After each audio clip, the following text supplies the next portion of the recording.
কিছুদিন আগে আমি দেখিয়েছিলাম আমার গাছে একটি ড্রাগন ফল ফুটেছিল। ৬ টি কুড়ি এসেছিল কিন্তু পিঁপড়া খেয়ে অর্ধেক করে ফেলেছে। অনেক কুড়ি আমি দেখেছিলাম, আবার কিছু কিছু মরে গিয়েছিল।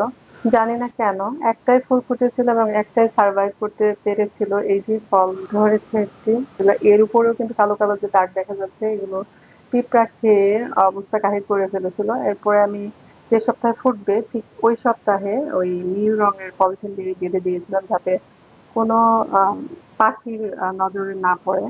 ২৯ দিনের দিন দেখি পেকে গিয়েছে একদম ফলটা, কিন্তু উপর দিয়ে কালো কালো ছোপ পড়ে গিয়েছে একদম, এই যেগুলো কিন্তু পিঁপড়া খেয়েছে। আর বড় হতে হতে ফলটা দেখলাম ফেটেও গিয়েছে, বেশ বড় হয়েছে। নর্মাল যে দোকানে সাইজটা পাওয়া যায় ওই সাইজেরই হয়েছে দেখলাম। কেনই বা এত ফুল ঝরে গেল বা পিঁপড়া খেয়ে ফেললো, এত পিঁপড়া কেন হলো?